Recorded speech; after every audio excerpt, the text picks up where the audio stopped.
Good morning. Good morning, ma'am. Good morning, Miss. Good morning, Sugano.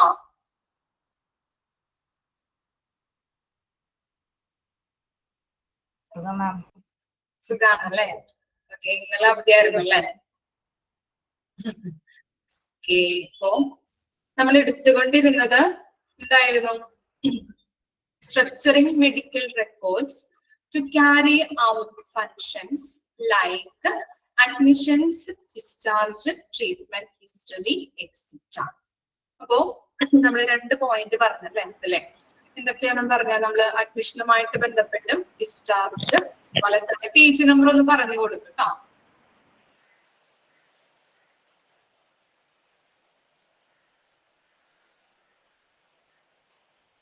Minute mute ആക്കിക്കോട്ടെ, അല്ലെങ്കിൽ disturbance ഉണ്ടാവും. Okay, അപ്പൊ നമ്മൾ പറഞ്ഞത് എന്തായിരുന്നു? അഡ്മിഷൻ, ഡിസ്ചാർജ് അതുപോലെ ട്രീറ്റ്മെന്റ് ഹിസ്റ്ററിയുമായിട്ട് ബന്ധപ്പെട്ട പ്രവർത്തനങ്ങൾ നിർവഹിക്കുന്നതിനുള്ള മെഡിക്കൽ രേഖകൾ ക്രമീകരിക്കാൻ വേണ്ടിയിട്ട് എന്തൊക്കെ കാര്യങ്ങളാണ് ചെയ്യേണ്ടത് അല്ലെ? HIS-ലൂടെ എന്തൊക്കെ കാര്യങ്ങളാണ് ചെയ്യുന്നത്? അങ്ങനെയുള്ള സോഫ്റ്റ്വെയർ സംവിധാനം എന്തിനൊക്കെ നമ്മളെ സഹായിക്കുന്നുണ്ട് എന്നുള്ള കാര്യങ്ങളാണ് നമ്മൾ ഓരോ പോയിന്റുകളായിട്ട് പഠിച്ചു വരുന്നത്. അപ്പൊ ഫസ്റ്റ് പറഞ്ഞത് എന്തായിരുന്നു? പേഷ്യന്റ് രജിസ്ട്രേഷൻ ആയിരുന്നു അല്ലെ? ഇങ്ങനെയായിരുന്നു പേഷ്യന്റ് രജിസ്ട്രേഷൻ. അതിൽ എന്തൊക്കെയാണ് നമ്മൾ പഠിച്ചത്? ഓർക്കുന്നുണ്ടോ നിങ്ങള്? എന്തൊക്കെയായിരുന്നു? മെഡിക്കൽ ട്രാക്കിംഗ് അല്ലെ? പേഷ്യൻസിന് എന്ത് ക്രിയേറ്റ് ചെയ്യും സിസ്റ്റം? IPD-യിൽ നിന്നോ അല്ലെങ്കിൽ OPD-യിൽ നിന്നോ വരുന്ന പേഷ്യൻസിനെ എന്ത് ചെയ്യുന്നുണ്ട്? സിസ്റ്റം എന്ത് ചെയ്യുന്നുണ്ട്? എന്താ ക്രിയേറ്റ് ചെയ്യുന്നത്? യൂണിക് നമ്പർ അല്ലെ? Very good, identification number. Okay, അപ്പൊ പേഷ്യന്റിന്റെ ID ക്രിയേറ്റ് ചെയ്തിട്ട് അതിനകത്തുനിന്ന് നമുക്ക് ഐഡന്റിഫൈ ചെയ്യാൻ പറ്റും അല്ലെ? എല്ലാ കാര്യങ്ങളും പേഷ്യൻസിന്റെ ID നമ്പർ വെച്ചിട്ട് എല്ലാ കാര്യങ്ങളും നമുക്ക് ഇൻഫർമേഷൻസ് നമുക്ക് അതിലൂടെ ലഭിക്കുന്നുണ്ട്. ഇനി അതുപോലെ തന്നെ എന്താണ് OPD or IPD investigation cases. എന്താണ് നമ്മൾ അതിനകത്ത് പഠിച്ചത്? ഇൻവെസ്റ്റിഗേഷൻസ് എന്ന് പറഞ്ഞാൽ എന്താണ്? ഞാൻ പറഞ്ഞിട്ടുണ്ടായിരുന്നു. എന്ത് ഓർമ്മ വരണം? ഇൻവെസ്റ്റിഗേഷൻസ് എന്ന് പറഞ്ഞാല് എന്താണ് ഇൻവെസ്റ്റിഗേഷൻ? ടെസ്റ്റുകൾ. വെരി ഗുഡ്, ടെസ്റ്റുകൾ അല്ലെ? എന്തൊക്കെ വരാം? Urine test, blood test, X-ray, CT scan അല്ലെ? ലാബ് ടെസ്റ്റുകൾ, ഇതൊക്കെ വരാവുന്നതാണ് ഇൻവെസ്റ്റിഗേഷൻ എന്ന് പറയുമ്പോൾ. അപ്പോ അതുമായിട്ട് ബന്ധപ്പെട്ട കാര്യങ്ങളാണ് അല്ലെ നമ്മൾ പഠിച്ചത്. ഓക്കെ, അപ്പൊ ബില്ലിങ്ങിന്റെ കാര്യങ്ങളൊക്കെ ഉണ്ടാവും അല്ലെ? ഇൻവെസ്റ്റിഗേഷൻ ഇപ്പൊ OPD-യിൽ നിന്ന് വരുമ്പോ എന്താണ്? OPD-യിൽ ഒരു പേഷ്യന്റ് എന്താണ് പേഷ്യൻസ് ഇപ്പൊ ഡോക്ടറെ കാണുമ്പോ കൺസൾട്ട് ചെയ്യുമ്പോൾ ഡോക്ടർ എന്താണ് ഒരു ടെസ്റ്റ് വേണ്ടി ചെയ്യണം, അല്ലെങ്കിൽ MRI ചെയ്യണം, അല്ലെങ്കിൽ എക്സ്റേ എടുത്തിട്ട് വായോ എന്ന് പറഞ്ഞു തന്നിട്ടുണ്ടെങ്കിൽ എന്താണ് പെട്ടെന്ന് പോയി ആ ദിവസം തന്നെ ബില്ല് ചെയ്യാവുന്നതാണ് അല്ലെ? ആ ദിവസം തന്നെ പേയ്മെന്റ് ചെയ്യാവുന്നതാണ്. അതുപോലെ തന്നെ IPD പേഷ്യന്റ് ആണെങ്കിൽ എങ്ങനെയാണ് ബില്ല് കൊടുക്കുന്നത്? IPD ആണെങ്കിൽ ഡിസ്ചാർജിന്റെ സമയത്ത്. ഓക്കെ, ഇത്രയും കാര്യങ്ങളാണ് നമ്മൾ പഠിച്ചത്. ഓക്കെ, ഓർമ്മയുണ്ട് അല്ലെ? ഓക്കെ, സന്തോഷം. ചില ക്ലാസ്സിലൊക്കെ ചോദിച്ചു കഴിഞ്ഞിട്ടുണ്ടെങ്കിലേ, ചില ക്ലാസ്സിലൊക്കെ ചോദിച്ചു കഴിഞ്ഞാൽ ചിലവരൊന്നും മിണ്ടില്ല. ക്വസ്റ്റ്യൻസ് ഒക്കെ ചോദിച്ചാൽ ആരും മിണ്ടില്ല. പേരെടുത്ത് ഒരു 5-6 പേരുടെ പേര് വിളിച്ചിട്ടുണ്ടെങ്കിലും ആരും ഒന്നും മിണ്ടൂല. പക്ഷേ PG ക്ലാസ്സിൽ അങ്ങനെയല്ല. എന്തെങ്കിലും ചോദിച്ചിട്ടുണ്ടെങ്കിൽ പെട്ടെന്ന് മറുപടി വരും. ഓക്കെ, വളരെ സന്തോഷം. ഇനി നെക്സ്റ്റ് നോക്കാം കേട്ടോ. നെക്സ്റ്റ് നോക്കാം. IPD admission and ward allocation. ഇത്തിരി ചുമയുണ്ടെങ്കിൽ വളരെ ബുദ്ധിമുട്ടുണ്ട് ഇങ്ങനെ പറയാനായിട്ട് കേട്ടോ. ക്ലിയർ അല്ലേ നിങ്ങൾക്ക് പറയുന്നത്? കേൾക്കുന്നില്ലേ? ഓഡിയബിൾ ആണോ? എന്തെങ്കിലും ഡൗട്ട് ഉണ്ടെങ്കിൽ ചോദിക്കാം കേട്ടോ. ബുദ്ധിമുട്ടുണ്ടെങ്കിൽ തൊണ്ടയിൽ ഇത്തിരി ബുദ്ധിമുട്ടാണ്, ചുമയും കാര്യങ്ങളൊക്കെയാണ്. ഓക്കെ, അപ്പൊ നമുക്ക് സ്റ്റാർട്ട് ചെയ്യാം. IPD admission and ward allocation. This function, patient IPD admission, gives facility to process patient admission and allocate bed to patient. എന്താ പറയുന്നത്? അഡ്മിഷൻ ടൈമില് പേഷ്യൻസിന്റെ ആ പ്രോസസ് ചെയ്യുന്നതിന് വേണ്ടിയിട്ടും, നമുക്കറിയാം അഡ്മിറ്റ് ചെയ്യുമ്പോൾ പല പ്രോസസ്സുകൾ ഉണ്ടാവും അല്ലെ? അപ്പൊ അങ്ങനെ ചെയ്യുന്നതിന് വേണ്ടിയിട്ടും, അതുപോലെ തന്നെ അവർക്ക് എന്ത് കൊടുക്കണം അവിടെ അഡ്മിറ്റ് ചെയ്യുമ്പോ? റൂം, അതുപോലെ തന്നെ ബെഡുകൾ അവൈലബിൾ ആണോ നോക്കണോ അല്ലെ? ബെഡ് അവൈലബിൾ ആണോ നോക്കണം. അപ്പൊ അങ്ങനെ ചെയ്യാൻ വേണ്ടിയിട്ട് എന്ത് സഹായിക്കുന്നുണ്ട്? നമ്മുടെ HIS സിസ്റ്റം അല്ലെങ്കിൽ സോഫ്റ്റ്വെയർ സഹായിക്കുന്നുണ്ട്. ഇനി എന്താണ് പറയുന്നത്? The system identifies the patient as a new IPD patient or internally referred from hospital, IOPD or CMO. എന്നിവിടെ പറയുന്നത് സിസ്റ്റം നമ്മളെ ബെഡ് അലോക്കേഷൻ നമ്മള് അവൈലബിൾ ആണോ ചെക്ക് ചെയ്യുന്നുണ്ട്. അതുപോലെ തന്നെ സിസ്റ്റം എന്താണ് ഐഡന്റിഫൈ ചെയ്യുന്നത്? പേഷ്യന്റ് പുതിയ പേഷ്യന്റ് ആണോ എന്നുള്ളത് ഐഡന്റിഫൈ ചെയ്യുന്നുണ്ട്. എങ്ങനെ ഐഡന്റിഫൈ ചെയ്യാൻ പറ്റും? എങ്ങനെയാണ്? എന്തെങ്കിലും മനസ്സിലായോ? നമ്പർ അല്ലെ, നമ്പർ വെച്ചിട്ട് നമുക്ക് ഐഡന്റിഫൈ ചെയ്യാം അല്ലെ. അവിടെ ട്രീറ്റ്മെന്റ് എടുക്കുന്ന പേഷ്യന്റ് ആണെങ്കിൽ അവിടെ എന്തുണ്ടാവും? ആൾക്ക് ID ഉണ്ടാവും അല്ലെ, നമ്പർ ഉണ്ടാവും അല്ലെ, യൂണിക് നമ്പർ ഉണ്ടാവും. പുതിയ പേഷ്യന്റ് ആണോ എന്ന് സിസ്റ്റം ഐഡന്റിഫൈ ചെയ്യുകയും അതുപോലെ തന്നെ എന്താണ് OPD നിന്ന് റെഫേർഡ് ചെയ്യുന്ന പേഷ്യന്റ് ആയിട്ട് കൺസിഡർ ചെയ്യാനായിട്ട് സിസ്റ്റം വഴി ഹെൽപ്പ് ചെയ്യുന്നുണ്ട്. ഇനി എന്താണ്? This function gives information on vacant bed in hospital. എന്താണ്? ിലൂടെ നമുക്ക് എന്താണ് ബെഡ് അവൈലബിൾ ആണോ, വേക്കൻറ്റ് ഉണ്ടോ എന്നുള്ളത് നമുക്ക് ഈ സിസ്റ്റത്തിലൂടെ നമുക്ക് അറിയാൻ പറ്റും. Occupancy status on that particular position can be found out while allocating the bed. ഇനി അതുപോലെ തന്നെ എന്താ പറയുന്നത്? ഓൾറെഡി അവൈലബിൾ ആയിട്ടുള്ള ബെഡുകൾ നമുക്ക് അലോക്കേറ്റ് ചെയ്ത് കൊടുക്കാനായിട്ട് പറ്റും സിസ്റ്റത്തിലൂടെ. ഏതൊക്കെ ബെഡുകളാണ് അവൈലബിൾ ആയിട്ടുള്ളത്, ഏതൊക്കെ റൂമുകളാണ് അവൈലബിൾ ആയിട്ടുള്ളത് എന്ന് നമുക്ക് ഐഡന്റിഫൈ ചെയ്തുകൊണ്ട് ആ രോഗികൾക്ക് ഏതൊക്കെ ബെഡുകളാണ് അല്ലെങ്കിൽ വാർഡ് വേണോ അല്ലെങ്കിൽ ഏതൊക്കെ റൂമാണ് ആവശ്യം എന്ന് തോന്നിയിട്ടുണ്ടെങ്കിൽ അല്ലെങ്കിൽ ആ രോഗികളോട് ചോദിച്ച് നമുക്ക് മനസ്സിലാക്കി അത് നമുക്ക് അവർക്ക് അവൈലബിൾ ആക്കി കൊടുക്കാനായിട്ട് സാധിക്കും. The main function, patient admission facilitate admitting the patient according to the requirements, considering the type of admission and the patient condition. അതുപോലെ തന്നെ പേഷ്യൻസിന്റെ മെഡിക്കൽ റിക്വയർമെന്റ്സ്, അവരുടെ ആവശ്യങ്ങൾ, മെഡിക്കൽ ആയിട്ടുള്ള ആവശ്യങ്ങൾ, അവരുടെ കണ്ടീഷൻസ് ഒക്കെ അനുസരിച്ചിട്ടാണ് അവർക്ക് പ്രയോറിറ്റി കൊടുത്ത് നമ്മൾ അഡ്മിറ്റ് ആക്കുന്നത്. ഓക്കെ, ഇനി എന്താണ്? The admission of the patient can direct referred from consultant or hospital. ഇനി എങ്ങനെയൊക്കെ നമ്മൾ പേഷ്യൻസിനെ അഡ്മിറ്റ് ചെയ്യുന്നുണ്ട്? ഏതൊക്കെ തരത്തിലാണ്? ഡയറക്റ്റ് ആയിട്ട്, അതുപോലെ തന്നെ ഏതെങ്കിലും ഡോക്ടറുടെ കയ്യിൽ നിന്ന് നമുക്ക് എന്താണ് റെഫർ ചെയ്തിട്ടുള്ള പേഷ്യന്റ് ആണെങ്കിൽ അല്ലെ. ഇനി അതുപോലെ തന്നെ ഹോസ്പിറ്റലായിട്ടും. അങ്ങനെ 3 തരത്തിലാണ് പേഷ്യൻസിനെ അഡ്മിറ്റ് ചെയ്യുന്നത് കേട്ടോ. രോഗിയുടെ പ്രവേശനം എന്ന് പറയുന്നത് എങ്ങനെയാണ്? നേരിട്ടോ അല്ലെങ്കിൽ കൺസൾട്ടന്റ് റെഫർ ചെയ്തിട്ടോ അല്ലെങ്കിൽ ആശുപത്രിയിൽ നിന്നോ ആണ് ഇങ്ങനെയുള്ള കാര്യങ്ങൾ അഡ്മിഷൻ നടക്കുന്നത്. ഇനി എന്താണ്? The category of the patient can be company, self, government scheme, insurance and MLC, depending on when the admission procedure is completed. അപ്പൊ എന്താ പറയുന്നത്? ഇങ്ങനെ പേഷ്യൻസിനെ ക്ലാസിഫൈ ചെയ്യുന്നുണ്ട്. ക്ലാസിഫൈ ചെയ്യുന്നത് ഏത് അടിസ്ഥാനത്തിലാണ്? ഇൻഷുറൻസ് കവറേജ് കിട്ടില്ലേ ഓരോ പേഷ്യൻസിനും, അതിന്റെ അടിസ്ഥാനത്തില് പേഷ്യൻസിനെ നമ്മള് ക്ലാസിഫൈ ചെയ്യുന്നുണ്ട്. 1 മിനിറ്റ് ഫാൻ ഓഫ് ചെയ്തോട്ടെ കേട്ടോ, ചുമ വരുന്നുണ്ട്, അതുകൊണ്ടാണ്.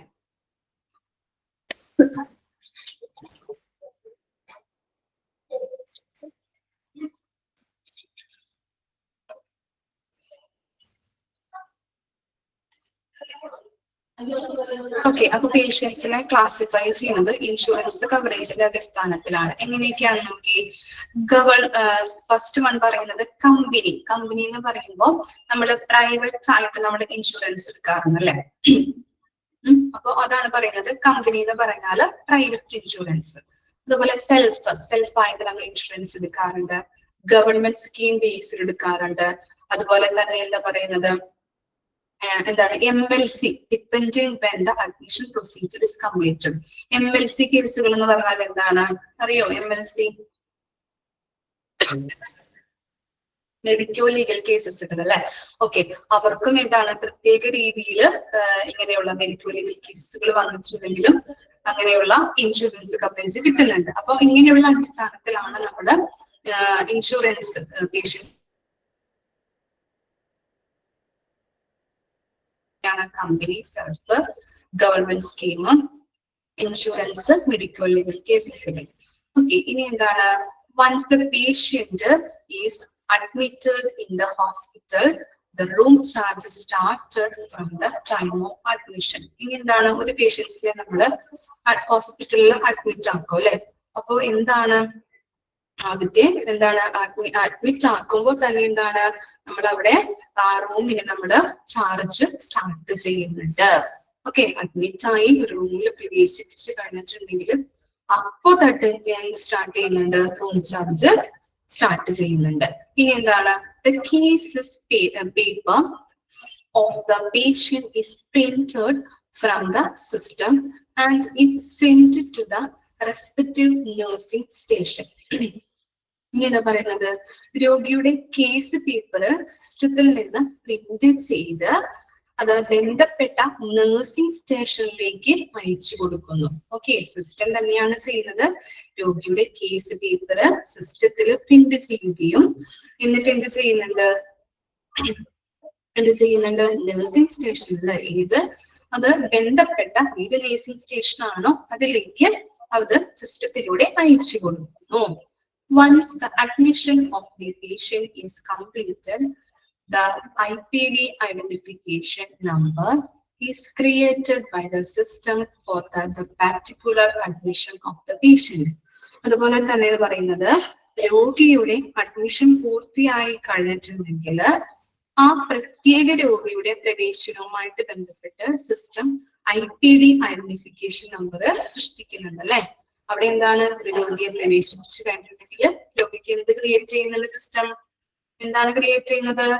നമ്പർ അല്ലെ, ഐഡന്റിഫിക്കേഷൻ നമ്പർ ക്രിയേറ്റ് ചെയ്യുന്നു. അണ്ടർലൈൻ ചെയ്തേ.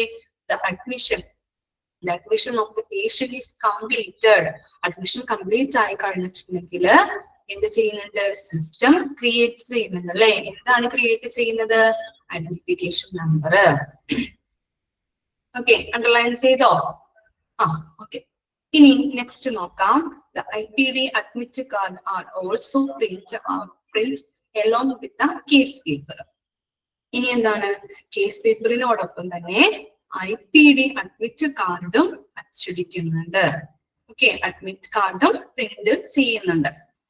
The system inform with the audio visual alert to the respective nursing station about the admission of the patient under them and to prepare the room for the patient. ഇനി എന്താ പറയുന്നത്? രോഗിയുടെ പ്രവേശനത്തെ കുറിച്ച് system audio visual അലേർട്ടുകൾ use ചെയ്ത് അതാത് nursing സ്റ്റേഷനിലേക്ക് അറിയിക്കുന്നുണ്ട്. Okay, രോഗി ഇപ്പോൾ അഡ്മിറ്റ് ആയി കഴിഞ്ഞിട്ടുണ്ടെങ്കിൽ സിസ്റ്റം എന്ത് ചെയ്യുന്നുണ്ട്? ഓഡിയോ വിഷ്വൽ അലേർട്ടുകൾ യൂസ് ചെയ്ത് അത് അതാത് നഴ്സിംഗ് സ്റ്റേഷനിലേക്ക് അറിയിക്കുന്നു. രോഗിക്ക് ഒരു മുറി തയ്യാറാക്കുകയും ചെയ്യുന്നു. ഓക്കെ, അഡ്മിറ്റ് ആയിട്ടുണ്ട്, ഒരു രോഗി അഡ്മിറ്റ് ആയി കഴിഞ്ഞിട്ടുണ്ടെങ്കിൽ അലേർട്ടുകൾ അല്ലെ, ഓഡിയോ വിഷ്വൽ അലേർട്ടുകൾ അതാത് നഴ്സിംഗ് സ്റ്റേഷനിലേക്ക് അയച്ചു കൊടുക്കുന്നു, അറിയിക്കുന്നുണ്ട്. അതുപോലെ തന്നെ രോഗിക്ക് എന്തും തയ്യാറാക്കുന്നുണ്ട്? ഒരു റൂമും ക്രിയേറ്റ് ചെയ്ത് കൊടുക്കുന്നുണ്ട്, ഒരു റൂമും തയ്യാറാക്കി കൊടുക്കുന്നുണ്ട്. ഇനി എന്താ പറയുന്നത്? In the case of MLC, medical legal case, the system stores the details of police station, name of the official informed about the medical legal case. ഇവിടെ പറയുന്നത് MLC കേസുകളൊക്കെ വന്നു കഴിഞ്ഞിട്ടുണ്ടെങ്കിൽ പോലീസ് സ്റ്റേഷനിൽ അറിയിക്കണോ അല്ലെ? അറിയിക്കണ്ടേ? പഠിച്ചിട്ടില്ലേ നമ്മള്? എന്താ ചെയ്യേണ്ടത്? പോലീസ് സ്റ്റേഷനിലോട്ട് അറിയിക്കണോ അല്ലെ? അപ്പൊ പോലീസ് സ്റ്റേഷന്റെ വിശദാംശങ്ങള്, MLC കാര്യത്തിൽ എന്ത് ചെയ്യണം? പോലീസ് സ്റ്റേഷന്റെ വിശദാംശങ്ങള്, അതുപോലെ തന്നെ MLC കേസുകളെ കുറിച്ച് അറിയിച്ച ഉദ്യോഗസ്ഥന്റെ പേരും സിസ്റ്റത്തില് എന്ത് ചെയ്യുന്നുണ്ട്? എൻ്റർ ചെയ്ത് വെക്കുന്നുണ്ട്. ഓക്കെ, ആ MLC കേസുകൾ വന്നു കഴിഞ്ഞാല് അതിന്റെ വിവരങ്ങൾ എന്തൊക്കെയാണെന്നുള്ളത് കാര്യങ്ങൾ എൻ്റർ ചെയ്യുകയും ഇനി MLC കേസാണെന്ന് അറിയിച്ച ഉദ്യോഗസ്ഥന്റെ പേരും എന്ത് ചെയ്യുന്നുണ്ട്? സിസ്റ്റത്തില് എൻ്റർ ചെയ്ത് വെക്കുന്നു. ഇത്തരം കാര്യങ്ങളാണ് ഇതിൽ വരുന്നത്. IPD അഡ്മിഷൻ ആൻഡ് വാർഡ് അലൊക്കേഷനിൽ വരുന്നത്. ഒന്ന് വായിച്ചു നോക്കി, എന്തെങ്കിലും ഡൗട്ട് ഉണ്ടെങ്കിൽ ചോദിച്ചോളൂ കേട്ടോ.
ഷോർട്ട് ആക്കി ഒന്നുകൂടി പറയണോ? ഷോർട്ട് ആക്കി ഒന്നുകൂടി പറയണോ? Okay, IPD admission and ward ലൊക്കേഷനിൽ പറയുന്നത് എന്താണ്? നമ്മള് ഒരു പേഷ്യന്റിനെ അഡ്മിറ്റ് ആക്കി കഴിയുമ്പോ അതിന്റെ പ്രോസസ്സിംഗ് ഉണ്ടാവും അല്ലെ, കുറെ അധികം പ്രോസസ്സിംഗ് ഉണ്ടാവും. ആ പ്രോസസ്സിംഗ് ചെയ്യുന്നതിനും അതുപോലെ തന്നെ ബെഡുകൾ കൃത്യമായിട്ട് അലോക്കേറ്റ് ചെയ്യുന്നതും എന്തിലൂടെ ആയിരിക്കും? HIS വഴിയാണ്, അല്ലെങ്കിൽ ഹോസ്പിറ്റൽ മാനേജ്മെന്റ് സിസ്റ്റം വഴിയാണ് അവ ചെയ്യുന്നത്. അതുപോലെ തന്നെ പേഷ്യൻസിന് ഇപ്പോ IPDയിൽ നിന്ന് റെഫർ ചെയ്യുന്ന പേഷ്യൻസ് ആയിട്ടോ അല്ലെങ്കിൽ എന്താണ് ഒരു പുതിയൊരു പേഷ്യൻസ് ആയിട്ടോ ആണ് സിസ്റ്റം കൺസിഡർ ചെയ്യുന്നത്. എങ്ങനെയാണ് പുതിയൊരു പേഷ്യൻസിനെ കൺസിഡർ ചെയ്യാം? നമ്പർ വെച്ചിട്ട് അല്ലെ, ഐഡന്റിഫിക്കേഷൻ നമ്പർ നോക്കിയിട്ട് അത് നമ്മുടെ ഹോസ്പിറ്റലിൽ ഇല്ല അല്ലെങ്കിൽ ആ സിസ്റ്റത്തിൽ ഇല്ല എന്നുണ്ടെങ്കിൽ, ഇപ്പൊ പുതിയതായിട്ട് വരുന്ന പേഷ്യൻസിനെ അറിയാൻ പറ്റുമല്ലോ. നമ്മുടെ ഹോസ്പിറ്റലിൽ ട്രീറ്റ്മെന്റ് ചെയ്യുന്ന പേഷ്യൻസ് ആണെങ്കിൽ എന്തുണ്ടാവും? ഐഡന്റിഫിക്കേഷൻ നമ്പർ ഉണ്ടാവും അല്ലെ. അങ്ങനെ നമ്പർ ഇല്ല എന്നുണ്ടെങ്കിൽ സിസ്റ്റം കൺസിഡർ ചെയ്യുന്നത് എന്താണ്? പുതിയൊരു പേഷ്യന്റ് ആയിട്ടാണ്. അല്ലെങ്കിൽ പിന്നെ എങ്ങനെയാണ്? OPDയിൽ നിന്ന് റെഫർ ചെയ്യുന്ന പേഷ്യന്റ് ആയിട്ടാണ് സിസ്റ്റം കൺസിഡർ ചെയ്യുന്നത്. അതുപോലെ തന്നെ അങ്ങനെ അഡ്മിഷൻ നടത്തുമ്പോൾ അവർക്കുള്ള ആ പേഷ്യൻസിനുള്ള ബെഡുകൾ അവൈലബിൾ ആണോ സിസ്റ്റം ചെക്ക് ചെയ്യുന്നുണ്ട്. ഇനി എന്താ പറയുന്നത്? ഇനി പേഷ്യൻസിനെ അഡ്മിറ്റ് ചെയ്യുന്നത് എങ്ങനെയാണ്? അവരുടെ ഹെൽത്ത് കണ്ടീഷൻ, അവർക്ക് മെഡിക്കൽ ആയിട്ടുള്ള റിക്വയർമെന്റ്സ്, മെഡിക്കൽ ആയിട്ടുള്ള ആവശ്യങ്ങൾ ഐഡന്റിഫൈ ചെയ്ത് പ്രയോറിറ്റി കൊടുത്തുകൊണ്ടാണ് ഓരോ പേഷ്യൻസിനെയും നമ്മൾ അഡ്മിറ്റ് ചെയ്യുന്നത്. ഇനി എന്തൊക്കെയാ പറഞ്ഞത്? ഇനി ഇൻഷുറൻസ് പല എന്താണ് പേഷ്യൻസിനെ കാറ്റഗറൈസ് ചെയ്യുന്നത് എങ്ങനെയാണ്? ഇൻഷുറൻസ് കവറേജിന്റെ അടിസ്ഥാനത്തിലാണ്.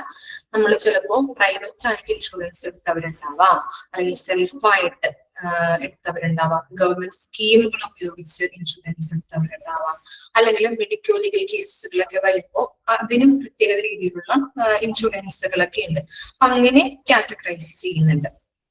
പിന്നെ പറയുന്നത് എന്താണ്? സിസ്റ്റം നമ്മുടെ ഒരു രോഗിയെ പ്രവേശിപ്പിച്ച് കഴിഞ്ഞിട്ടുണ്ടെങ്കിൽ ഫസ്റ്റ് തന്നെ എന്ത് ചെയ്യുന്നുണ്ട്? ഒരു റൂം അല്ലെ, അഡ്മിറ്റ് ആക്കി കഴിഞ്ഞാൽ റൂമിന്റെ വാടക അല്ലെ, അല്ലെങ്കിൽ റൂമിന്റെ അഡ്മിഷൻ ടൈം, അല്ലെങ്കിൽ അഡ്മിഷൻ എന്താണ് അഡ്മിറ്റ് ആക്കുമ്പോൾ തന്നെ റൂമിന്റെ ആ ചാർജ് സ്റ്റാർട്ട് ആവുന്നുണ്ടെന്നാണ് പറയുന്നത് കേട്ടോ. ഒരു രോഗിയെ ഹോസ്പിറ്റലിൽ പ്രവേശിപ്പിച്ചു അഡ്മിറ്റ് ആക്കി കഴിഞ്ഞിട്ടുണ്ടെങ്കിൽ അപ്പൊ തൊട്ട് ആ റൂമിന്റെ വാടക സ്റ്റാർട്ട് ചെയ്യുന്നുണ്ട്, റൂം ചാർജ് ആരംഭിക്കുന്നുണ്ട്. അതുപോലെ തന്നെ എന്താണ്?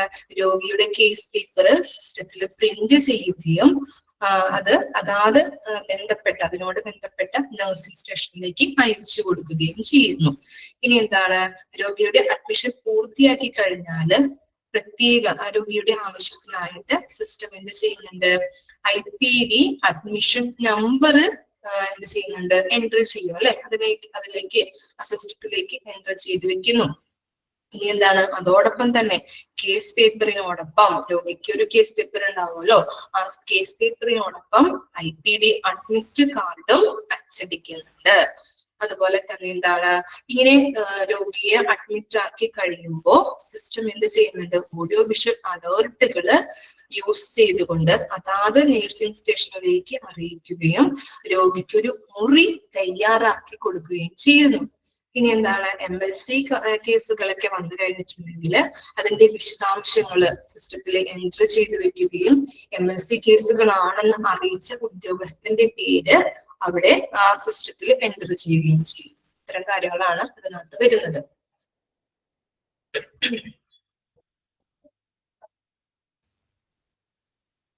ഓക്കെ, ക്ലിയർ ആണോ? ഇനി നെക്സ്റ്റ് ആണ് പേഷ്യന്റ് ഷിഫ്റ്റിംഗ്. നമ്മൾ പേഷ്യന്റിനെ ഷിഫ്റ്റ് ചെയ്യാറുണ്ട് അല്ലെ, മുറികളിലേക്കൊക്കെ ഷിഫ്റ്റ് ചെയ്യാറുണ്ട്. അപ്പൊ ഒന്ന് നോക്കാം, ശ്രദ്ധിക്കാം കേട്ടോ. This function of the hospital management system facilities shift the patient from one room to another inside the hospital. With this facility, a patient's actual position can be updated online so that the internal functions such as billing, investigation, surgery are planned.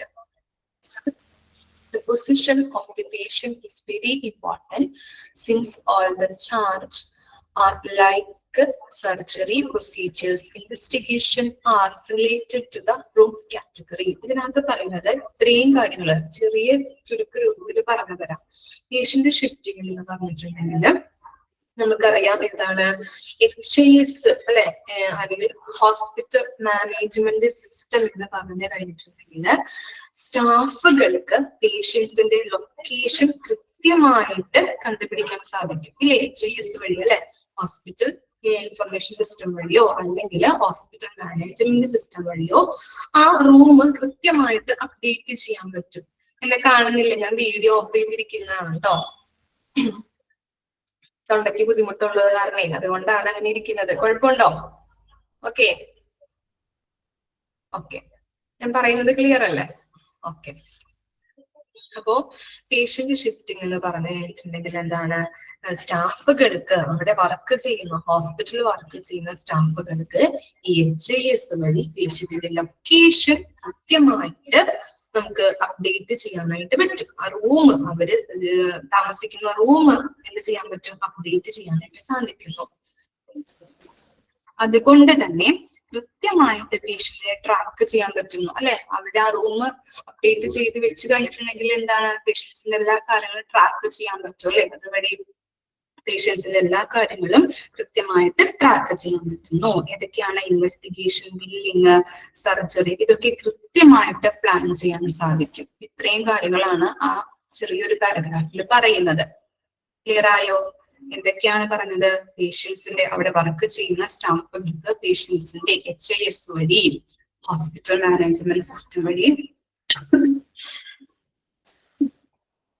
കൃത്യമായിട്ട് പേഷ്യൻസിന്റെ room track ചെയ്യാനായിട്ട് പറ്റുന്നു. Okay. അതുപോലെ തന്നെ investigation, billing, surgery, ഇതൊക്കെ കൃത്യമായിട്ട് plan ചെയ്യാൻ സാധിക്കും. Okay.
Clear ആയോ?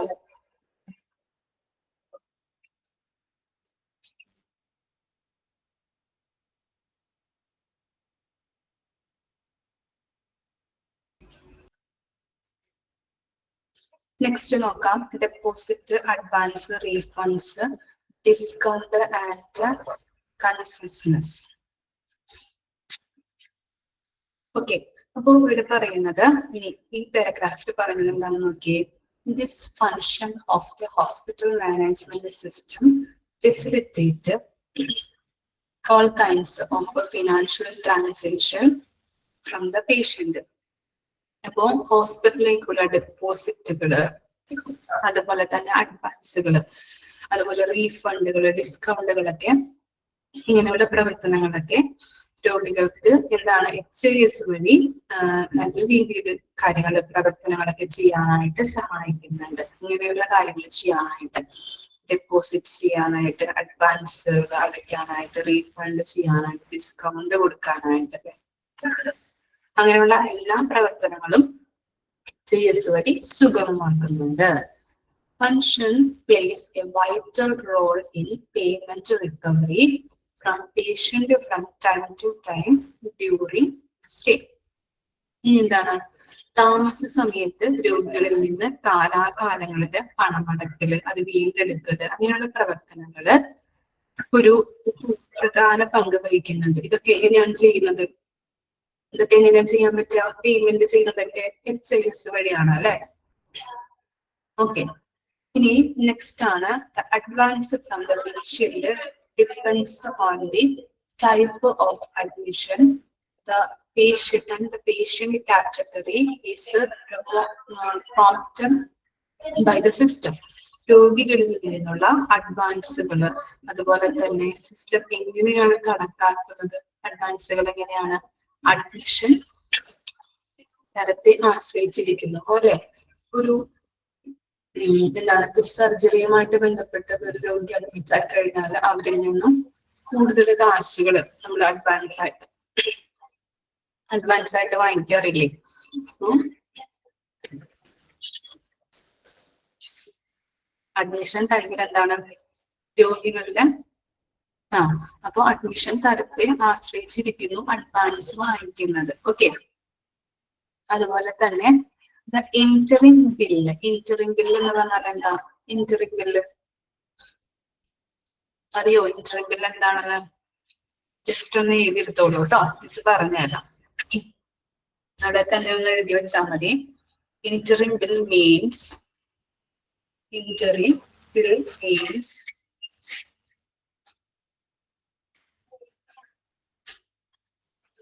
a temporary bill. A temporary bill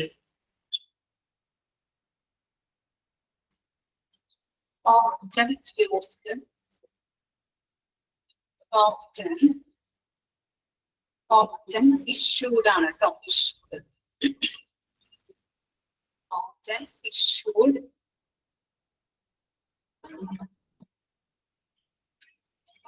before the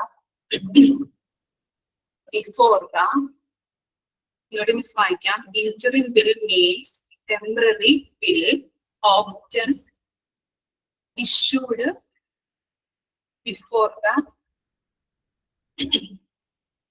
final bill. Often correct ആണ് കേട്ടോ. Often, OFTEN, often issued before the final bill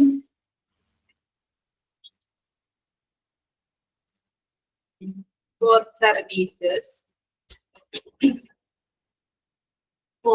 services or goods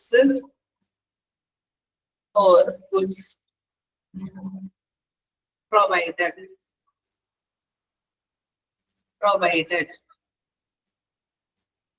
Interim bill means temporary bill often issued before the final bill for services or goods provided.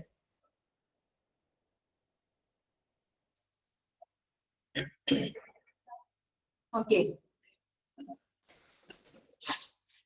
അപ്പോ interim bill എന്ന് പറഞ്ഞാല് സേവനങ്ങൾക്കോ സാധനങ്ങൾക്കോ വേണ്ടി അന്തിമ ബില്ലിന് മുൻപ് പുറപ്പെടുവിക്കുന്ന ഒരു താൽക്കാലിക ബില്ലാണ്. ഓക്കെ, ഇത്ര മനസ്സിലാക്കാം. ഒരു താൽക്കാലിക ബില്ല് സേവനങ്ങൾക്കും സാധനങ്ങൾക്കോ വേണ്ടി അന്തിമ ബില്ല് ഫൈനൽ ബില്ലിന് മുൻപ് പുറപ്പെടുവിക്കുന്ന ഒരു താൽക്കാലിക ബില്ല്.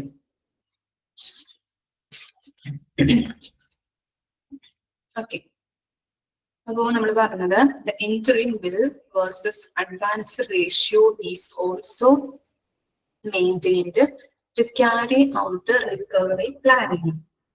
എന്താ പറഞ്ഞത്? ഇടക്കാല ബില്ലുകളുടെയും അഡ്വാൻസുകളുടെയും ഒരു അനുപാതം ഹോസ്പിറ്റൽ പേയ്മെന്റ് കളക്ഷനുകൾ ആസൂത്രണം ചെയ്യാനായിട്ട് സഹായിക്കുന്നുണ്ട്. ഓക്കെ, നമ്മൾ ഇടക്കാല ബില്ലുകൾ കൊടുക്കാറുണ്ട് അല്ലെ, ടെമ്പററി ആയിട്ട്. അതുപോലെ തന്നെ പല അഡ്വാൻസുകൾ നമ്മൾ കൊടുക്കാറുണ്ട്. അതൊക്കെ അതിന്റെ അനുപാതം നമ്മൾ അവിടെ സൂക്ഷിക്കാറുള്ള ഹോസ്പിറ്റൽ പേയ്മെന്റ് കളക്ഷൻ ചെയ്യുമ്പോൾ അതിനകത്ത് നമ്മൾ പ്ലാനിങ് ചെയ്യാറുണ്ട്.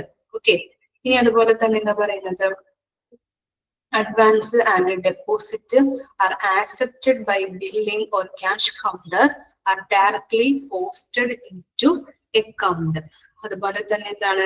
ബില്ലുകള് അതുപോലെ തന്നെ ക്യാഷ് കൗണ്ടറില് സ്വീകരിക്കുന്ന അഡ്വാൻസുകൾ ഉണ്ടാവും. അതുപോലെ പല ഡെപ്പോസിറ്റുകൾ അല്ലെ, നിക്ഷേപങ്ങളൊക്കെ ഉണ്ടാവും. അപ്പൊ നേരിട്ട് അക്കൗണ്ടിലേക്ക് പോസ്റ്റ് ചെയ്യപ്പെടുന്നു. ഓരോരുത്തരുടെ അക്കൗണ്ടിലേക്ക് പോസ്റ്റ് ചെയ്യപ്പെടുന്നുണ്ട്. ഇനി എന്താണ്? Refund cases are considered for excess advance from the patient. രോഗിയിൽ നിന്നുള്ള അധിക അഡ്വാൻസുകള് റീഫണ്ട് കേസസുകളും പരിഗണിക്കുന്നുണ്ട്. റീഫണ്ട് ചെയ്ത് കൊടുക്കാറുണ്ടല്ലേ. നമ്മളിപ്പോ സർജറിയുമായി ബന്ധപ്പെട്ട ഒരു പേഷ്യന്റ് വരുമ്പോ ഇത്ര 6 ലക്ഷം രൂപയാകും എന്ന് പറഞ്ഞിട്ട് നമ്മൾ എന്ത് ചെയ്യാറുണ്ട്? അവരെ കൊണ്ട് ആ തുക ആദ്യം കെട്ടിവെപ്പിക്കാറുണ്ട് അല്ലെ. ഇനി സർജറി കഴിഞ്ഞതിന് ശേഷം എന്ത് ചെയ്യാറുണ്ട്? ചിലപ്പോൾ 4 ലക്ഷം 5 ലക്ഷം ഒക്കെ ആയിട്ടുണ്ടാവുള്ളൂ. അപ്പൊ ബാക്കി വന്ന തുക റീഫണ്ട് ചെയ്ത് കൊടുക്കാറുണ്ട്. പറഞ്ഞിട്ടുണ്ടായിരുന്നു കഴിഞ്ഞ ചാപ്റ്ററിലൊക്കെ മിസ് പറഞ്ഞിട്ടുണ്ടായിരുന്നു. സ്റ്റാൻഡേർഡ്സ് ഒക്കെ എടുത്തപ്പോ ഓർക്കുന്നുണ്ടോ നിങ്ങള്? ഓക്കെ, അപ്പൊ അറിയാത്തവര് ജസ്റ്റ് ഒന്ന് വായിച്ചു നോക്കാം കേട്ടോ. സ്റ്റാൻഡേർഡ്സ് ഒക്കെ എടുത്ത് വായിച്ചു നോക്കാം. ഇനി നെക്സ്റ്റ് എന്താണ്? account official authorities authorize this transaction and often refund is processed. എന്താ പറയുന്നത്? അക്കൗണ്ട് ഉദ്യോഗസ്ഥൻ എന്താണ് പറയുന്നത്? ഓതറൈസ്ഡ് പേഴ്സൺ എന്ന് പറഞ്ഞിട്ടുണ്ടെങ്കിൽ ഒരു അക്കൗണ്ടിന്റെ ഉദ്യോഗസ്ഥൻ ഉണ്ടാവും. കൃത്യമായിട്ടുള്ള അക്കൗണ്ട് ഉദ്യോഗസ്ഥൻ ഉണ്ടാവും. ഈ ഇടപാടിന് അംഗീകാരം നൽകുകയും തുടർന്ന് റീഫണ്ട് പ്രോസസ്സ് ചെയ്യുകയും ചെയ്യുന്നുണ്ട്. അപ്പോൾ റീഫണ്ട് ചെയ്യേണ്ട തുകകള് ഈ ഓതറൈസ്ഡ് ഉദ്യോഗസ്ഥൻ അംഗീകരിക്കണം. ഓക്കെ, അദ്ദേഹം അപ്രൂവ് ചെയ്തിട്ടുണ്ടെങ്കിൽ മാത്രമേ നമുക്ക് എന്ത് ചെയ്യാൻ പറ്റുള്ളൂ? രോഗികൾക്ക് അത് റീഫണ്ട് ചെയ്ത് കൊടുക്കാനായിട്ട് പറ്റുള്ളൂ. ഇനി ഇത് accounts official authorize this transaction and this refund process. In the case of company category, the ration analysis between interim bill and the authority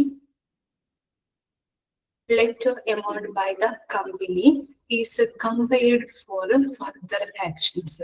എന്താ പറയുന്നത്? രോഗികൾക്ക് ഇപ്പോ എന്താണ് കമ്പനി സ്പോൺസർ ചെയ്യുന്ന രോഗികളുണ്ടാവും അല്ലെ.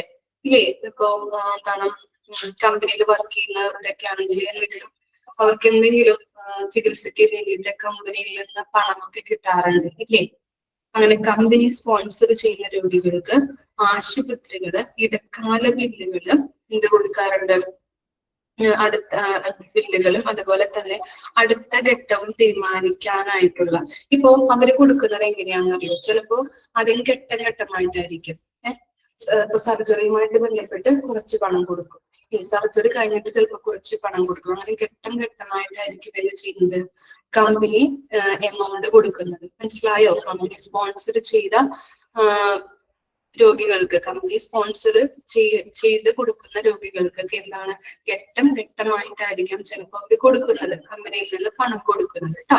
ഓക്കെ, അങ്ങനെ കൊടുക്കുമ്പോ എന്താ പറയുന്നത്, ആശുപത്രിയിലെ ഇടക്കാല ബില്ലും അതുപോലെ തന്നെ അടുത്ത ഘട്ടവും തീരുമാനിക്കാനായിട്ടുള്ള കമ്പനിയുടെ കത്തിലെ അംഗീകൃത തുകയും താരതമ്യം ചെയ്യുന്നു. ഓക്കെ, ആദ്യം കൊടുത്ത ആ ബില്ലും അവര് കമ്പനിയിൽ നിന്ന് ഇത്ര രൂപ ചെലവാകും എന്നുള്ള ബില്ലുണ്ടാവുമല്ലോ, അതും അതുപോലെ തന്നെ കമ്പനിയിൽ ഓരോ ഘട്ടഘട്ടത്തിൽ കൊടുക്കുമ്പോൾ ആ തുകയും കൂടി കമ്പയർ ചെയ്തിട്ട് അത് താരതമ്യം ചെയ്യുന്നുണ്ട് hospitals.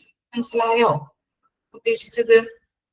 If a patient is to be given discount, then the authorized person authorize the amount and discount processed. The discount category are flexible and can be changed by the administrator. This facility is easy way to keep track of the discount and concessions. Okay, ഒന്നുകൂടി പറഞ്ഞു തരാം. Okay, ഇത് ഒന്ന് പൂർത്തിയാക്കട്ടെ കേട്ടോ, എന്നിട്ട് ഒന്നുകൂടി പറയാം.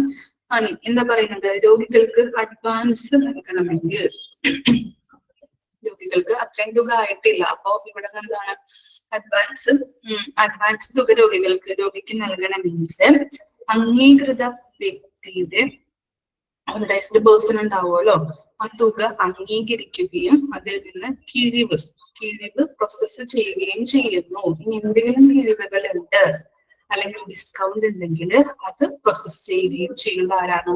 Authorised person ആണ്. രോഗി ചിലപ്പോ അഡ്വാൻസ് കൊടുത്തിട്ടുണ്ടാവും അല്ലെ, അതിൽ നിന്ന് ചിലപ്പോ എന്താണ് അത്രയും തുക ആയിട്ടില്ല, സർജറി കാര്യം പറഞ്ഞില്ലേ, 6 ലക്ഷം രൂപ പറഞ്ഞു, 5 ലക്ഷം രൂപ ആയിട്ടില്ലെങ്കിൽ ബാക്കി 1 ലക്ഷം രൂപ എന്താണ് ഇവർക്ക് കൊടുക്കണം അല്ലെ, റീഫണ്ട് ചെയ്ത് കൊടുക്കണം. അങ്ങനെയുള്ള ആ കിഴിവ് എന്ത് ചെയ്യുന്നുണ്ട്, പ്രോസസ് ചെയ്യുകയും ചെയ്യുന്നുണ്ട്. ഇതൊക്കെ ചെയ്യുന്നത് എങ്ങനെയാണ്? HIS വഴിയാണ്. ഇനി ഡിസ്കൗണ്ട് കാറ്റഗറി ഫ്ലെക്സിബിളും അതുപോലെ തന്നെ എന്താണ് അഡ്മിനിസ്ട്രേറ്റർക്ക് മാറ്റാൻ കഴിയുന്ന രീതിയുമാണ്. ഓക്കെ, നമുക്കറിയാം അഡ്മിനിസ്ട്രേറ്റർ എന്ന് പറഞ്ഞാൽ എന്താണ്, ഹോസ്പിറ്റലിൽ ഒരു ഏറ്റവും ടോപ്പ് പൊസിഷനിൽ നിൽക്കുന്ന വ്യക്തികളാണ് അല്ലെ. അഡ്മിനിസ്ട്രേറ്റർക്ക് ഡിസ്കൗണ്ട് എന്താണ് അത് മാറ്റാൻ കഴിയും, ചിലപ്പോൾ ഡിസ്കൗണ്ട് കൊടുക്കാതിരിക്കാനായിട്ടും അദ്ദേഹത്തിന് കഴിയും. ഓക്കെ, അദ്ദേഹമാണ് എല്ലാ കാര്യങ്ങളും തീരുമാനിക്കുന്നത്. ഇനി എന്താ പറയുന്നത്, അതുപോലെ തന്നെ കിഴിവുകളും ഇളവുകളും ട്രാക്ക് ചെയ്യാനായിട്ടുള്ള എളുപ്പ വഴി നമുക്ക് HIS-ലൂടെ സാധ്യമാകുന്നുണ്ട്. ഓക്കെ, എല്ലാ കാര്യങ്ങളും ചെയ്യുന്നത്, ഡിസ്കൗണ്ട് ആയാലും ബില്ലിംഗ് ആയാലും അതുപോലെ ഇളവുകൾ നൽകുന്നതായാലും റീഫണ്ട് നൽകുന്നതായാലും ഒക്കെ എന്തിലൂടെയാണ് സാധിക്കുന്നത്? അതാണ് ഇവിടെ ഉദ്ദേശിക്കുന്നത്. എന്തിലൂടെയാണ് സാധിക്കുന്നത്? HIS വഴിയാണ് എല്ലാ കാര്യങ്ങളും പ്രോസസ്സിംഗ് ഒക്കെ നടക്കുന്നത്. മനസ്സിലായോ?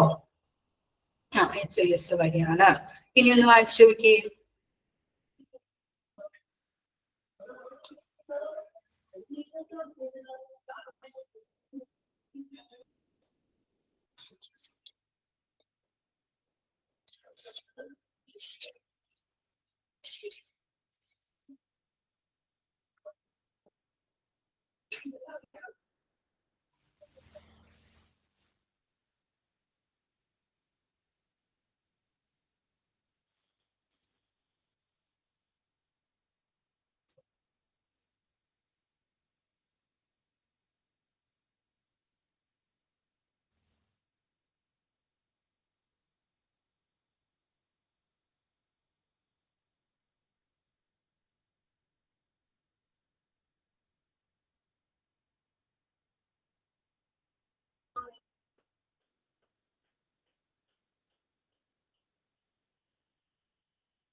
ഇന്ന് സ്റ്റുഡൻസ് കുറവാണല്ലോ, എന്ത് പറ്റി? ഇന്നലെ മുടക്കായത് കാരണമാണോ?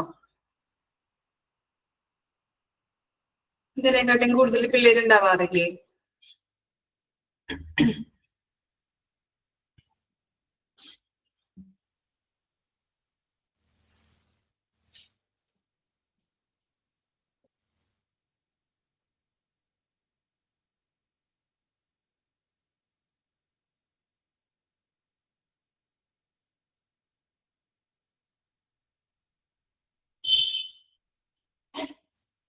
ഓക്കെ, വായിച്ചു കഴിഞ്ഞോ?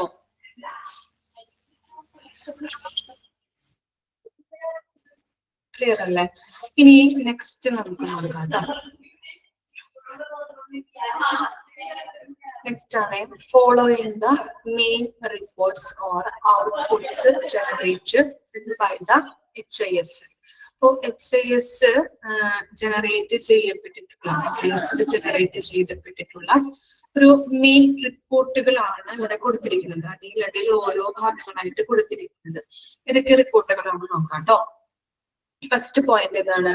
Patient list admitted or discharged. This report gives information on admitted or discharged patient during a certain time period. This facilitates management to know the admission versus discharge ratio. എന്താണ് പറയുന്നത്? Patient list admitted or discharged അല്ലേ? Okay, discharge ചെയ്യപ്പെട്ടതും അതുപോലെ തന്നെ admit ആയിട്ടുള്ള കാര്യങ്ങൾ.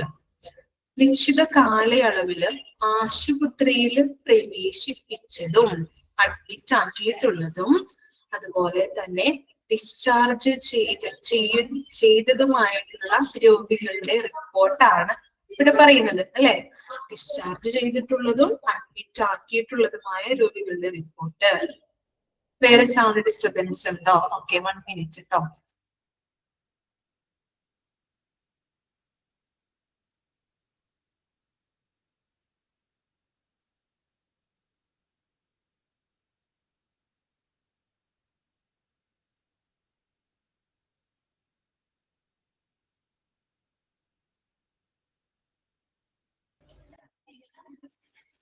Okay, നമുക്ക് start ചെയ്യാം കേട്ടോ. അപ്പൊ എന്താണ് ഇവിടെ പറഞ്ഞത്? പേഷ്യന്റ് ലിസ്റ്റ് അഡ്മിറ്റഡ് ഓർ ഡിസ്ചാർജിൽ വന്നത് നിശ്ചിത കാലയളവുകളായിട്ട് ആശുപത്രിയിൽ പ്രവേശിപ്പിച്ചതും ഡിസ്ചാർജ് ചെയ്തതുമായിട്ടുള്ള രോഗികളുടെ റിപ്പോർട്ട്. ഇതിനകത്ത് എന്താ പറയുന്നത്? This facilitate management to know the admission versus discharge ratio. Admission അതുപോലെ തന്നെ ഡിസ്ചാർജ് റേഷ്യോ അറിയാനായിട്ട് മാനേജ്മെന്റിനെ സഹായിക്കുന്നു ഈ റിപ്പോർട്ട്. മനസ്സിലായോ? ഈ റിപ്പോർട്ട് നോക്കിയാൽ അറിയാൻ പറ്റും എത്ര രോഗികൾ ഇവിടെ അഡ്മിറ്റ് ആയിട്ടുണ്ട്, എത്ര രോഗികൾ ഡിസ്ചാർജ് ആയിട്ടുണ്ട്. അപ്പൊ ആ റേഷ്യോ നമുക്ക് കിട്ടും അല്ലെ. ആ റിപ്പോർട്ട് നോക്കിയിട്ടുണ്ടെങ്കിൽ അതാണ് ഇവിടെ പറയുന്നത്. Patient list admitted or discharged. നിശ്ചിത കാലയളവുകളായിട്ട് ആശുപത്രിയിൽ പ്രവേശിപ്പിച്ചതും അല്ലെങ്കിൽ എന്താണ് ഡിസ്ചാർജ് ചെയ്തിട്ടുള്ളതുമായിട്ടുള്ള രോഗികളുടെ റിപ്പോർട്ട്. അപ്പോൾ അഡ്മിറ്റ് ആയവരുടെ റിപ്പോർട്ട് കിട്ടും, ഡിസ്ചാർജ് ആയവരുടെ റിപ്പോർട്ട് കിട്ടും. അവര് തമ്മിലുള്ള റേഷ്യോയെ നമുക്ക് ഐഡന്റിഫൈ ചെയ്യാനായിട്ട് മാനേജ്മെന്റിനെ സഹായിക്കുന്നുണ്ട്. ക്ലിയർ ആയോ? ഓക്കെ ആണോ ഫസ്റ്റ് റിപ്പോർട്ട്? ഇനി എന്താ പറയുന്നത്? Bed occupancy report. This report gives information on bed occupancy at any given time room category wise. അപ്പൊ എന്താ പറയുന്നത്? അപ്പോ ബെഡ് ഒക്യുപ്പൻസി അല്ലെ, മുറി വിഭാഗം തിരിച്ചുള്ളതും അല്ലെ. Bed occupancy, information on bed occupancy. അങ്ങനെ ആ ഇൻഫർമേഷൻസ്, ബെഡ് ഒക്യുപ്പൻസിയുടെ ഇൻഫർമേഷൻസ് നൽകിയിരിക്കുന്ന സമയത്തെ അതുപോലെ തന്നെ അസൗകര്യത്തെ കുറിച്ചുള്ള വിവരങ്ങൾ, ബെഡ് ഒക്യുപ്പൻസി റേറ്റ്, ഓരോരുത്തർക്കും ഓരോ പേഷ്യൻസിനും നൽകിയിരിക്കുന്ന ബെഡ് ഒക്യുപ്പൻസി റേറ്റ് അറിയാനായിട്ട് സഹായിക്കുന്നുണ്ട്. കിട്ടിയോ? ബെഡ് ഒക്യുപ്പൻസി എന്ന് പറഞ്ഞിട്ടുണ്ടെങ്കിൽ എന്താണ്? ഓരോ രോഗികൾക്കും ഡിഫറെന്റ് ആയിട്ടുള്ളത്. ചിലപ്പോ എന്താണ് വാർഡിലായിരിക്കും കിടക്കുന്നത്, ചിലപ്പോ എന്താണ് AC റൂമിലായിരിക്കാം, ചിലപ്പോ സാധാരണ ഒരു റൂമിലായിരിക്കാം അല്ലെ. അങ്ങനെ പല പല റൂമുകളിലാണ് പേഷ്യൻസിനെ കിടത്തുന്നത്. അവരുടെ എന്തനുസരിച്ചിട്ട്, അവരുടെ ഹെൽത്ത് കണ്ടീഷൻ അനുസരിച്ചിട്ടാവാം അല്ലെ. അപ്പൊ അങ്ങനെ കിടത്തിയിരിക്കുന്ന ബെഡ് ഒക്യുപ്പൻസി റേറ്റുകൾ അറിയാനായിട്ട് സഹായിക്കുന്നുണ്ട് എന്തിലൂടെ? ബെഡ് ഒക്യുപ്പൻസി റേറ്റിലൂടെ, റിപ്പോർട്ടിലൂടെ കേട്ടോ. ഓക്കെ,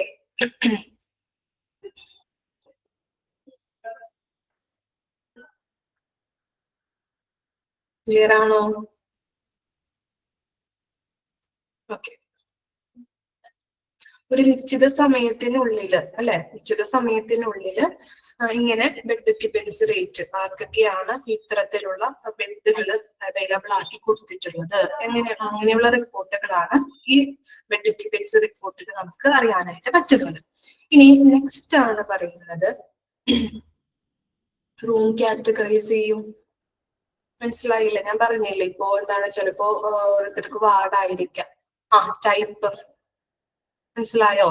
ചിലപ്പോ സാധാരണ റൂം ആയിരിക്കാം കൊടുക്കുന്നത്, ചിലപ്പോ നിങ്ങളിപ്പോ മൾട്ടി സ്പെഷ്യാലിറ്റി ഹോസ്പിറ്റലൊക്കെ എന്താണ് റൂമുകൾ എന്താണ് പലതരത്തിലുള്ള റൂമുകളൊക്കെ കാണാൻ പറ്റില്ലേ നമുക്ക്, അങ്ങനെ കേട്ടോ. ഓക്കെ, ഇനി ബെഡ് അലോക്കേഷൻ റിപ്പോർട്ട് കേട്ടോ, sorry, ward allocation report. This report gives allocated room for tracking of patient.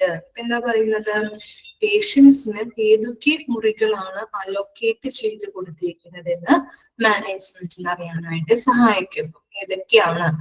Ward allocation റിപ്പോർട്ടിൽ പറയുന്നത് പേഷ്യൻസിന് ഏതൊക്കെ റൂമുകളാണ് അലോക്കേറ്റ് ചെയ്ത് കൊടുത്തിരിക്കുന്നത് എന്നുള്ളത് മാനേജ്മെന്റിന് അറിയാനായിട്ട് സഹായിക്കുന്ന റിപ്പോർട്ടാണ് വാർഡ് അലോക്കേഷൻ റിപ്പോർട്ട് എന്ന് പറയുന്നത്. ഇനി interim bill versus advance report എന്താ പറയുന്നത്? This report gives the ratio of interim bill versus advance paid by the patient with the percentage of payment. അപ്പൊ എന്താ ഇവിടെ പറയുന്നത്? Interim bill versus advance report. Interim bill എന്താണ്? Interim bill എന്താണ്? എന്ത് ബില്ലാണ് ഇന്ററിം ബിൽ എന്ന് പറഞ്ഞാല്? ഓർക്കുന്നുണ്ടോ? ഇന്ററിം ബിൽ എന്ന് പറഞ്ഞാൽ എന്താ? താൽക്കാലിക അല്ലെ, വെരി ഗുഡ്, ടെമ്പററി ബില്ലാണ്. ഓർക്കുന്നുണ്ടല്ലേ? ഓക്കെ, അപ്പൊ ഇവിടെ പറയുന്നത് രോഗി അഡ്വാൻസ് ആയി കൊടുത്തതും ഇന്ററിം ബില്ലിന്റെ അനുപാതവും അറിയാനായിട്ട് പറ്റും. ഓക്കെ, ഒരു രോഗി അഡ്വാൻസ് ആയിട്ട് അടച്ച തുകയും അതുപോലെ തന്നെ ഇന്ററിം ബില്ലിന്റെ അനുപാതവും ഈ റിപ്പോർട്ടിലൂടെ നമുക്ക് അറിയാനായിട്ട് പറ്റും. ഓക്കെ, മാനേജ്മെന്റിന് അറിയാനായിട്ട് പറ്റും. രോഗി അഡ്വാൻസ് ആയി കൊടുത്തതും ഇന്ററിം ബില്ലിന്റെ അനുപാതവും അറിയാനായിട്ട് കഴിയുന്നു. ഇതിലൂടെ ഇന്ററിം ബിൽ വേഴ്സസ് അഡ്വാൻസ് റിപ്പോർട്ടിലൂടെ. ക്ലിയർ ആയോ? ഓക്കെ, ഇനി എന്താ പറയുന്നത്? Admission versus discharge register. Admission and discharge register. Discharge register is maintained by the system. This report gives details of patient admission and discharge during specific period. അപ്പോ അഡ്മിഷന്റെ അതുപോലെ തന്നെ ഡിസ്ചാർജിന്റെയും register system maintain ചെയ്യുന്നുണ്ട് അല്ലെ. നമുക്കറിയാം, സിസ്റ്റത്തിൽ നോക്കിക്കഴിഞ്ഞിട്ടുണ്ടെങ്കിൽ എല്ലാ കാര്യങ്ങളും നമുക്കറിയാൻ പറ്റും അല്ലെ. എത്ര രോഗികളാണ് അഡ്മിറ്റ് ആയിട്ടുള്ളത്, എത്ര രോഗികള് ഡിസ്ചാർജ് ആയിട്ടുണ്ട്. അപ്പോ അങ്ങനെയുള്ള ഈ അഡ്മിഷന്റെയും ഡിസ്ചാർജിന്റെയും രജിസ്റ്റർ സിസ്റ്റം മെയിൻറ്റെയിൻ ചെയ്യുന്നുണ്ട്. അണ്ടർലൈൻ ചെയ്ത് വെക്കാം കേട്ടോ. This report gives details of patient admission and discharge during the specific period. Specific പീരീഡില് രോഗിയുടെ അഡ്മിഷന്റെയും അതുപോലെ തന്നെ ഡിസ്ചാർജിന്റെയും ഇൻഫർമേഷൻസ് റിപ്പോർട്ട് ചെയ്യുന്നുണ്ട്. ഓക്കെ, സ്പെസിഫിക് പീരീഡില് രോഗിയുടെ അഡ്മിഷന്റെയും പേഷ്യന്റ് ലിസ്റ്റ് എന്താണ്? ഓക്കെ, അപ്പോ ഇവിടെ പറയുന്നത് എന്താണ്? ഓരോ സ്പെസിഫിക് പീരീഡിലും രോഗിയുടെ അഡ്മിഷന്റെയും ഡിസ്ചാർജിന്റെയും ഇൻഫർമേഷൻസ് റിപ്പോർട്ട് ചെയ്യുന്നു ഈ രജിസ്റ്ററിൽ കേട്ടോ. ഓക്കെ, അപ്പോ രജിസ്റ്റർ എന്താണ്? ഈ അഡ്മിഷൻ അതുപോലെ തന്നെ ഡിസ്ചാർജിന്റെയും രജിസ്റ്റർ സിസ്റ്റം മെയിൻറ്റെയിൻ ചെയ്യുന്നുണ്ട്.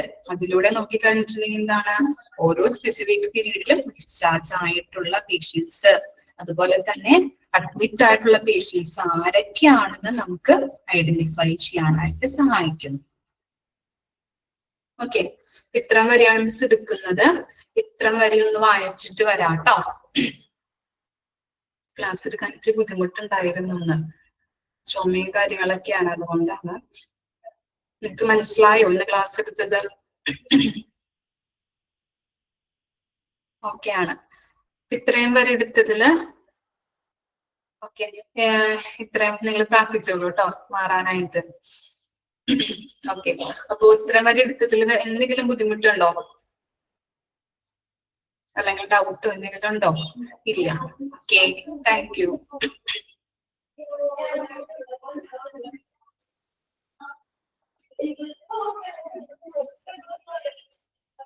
വായിച്ചിട്ട് വരാട്ടോ അടുത്ത ക്ലാസ്സിൽ.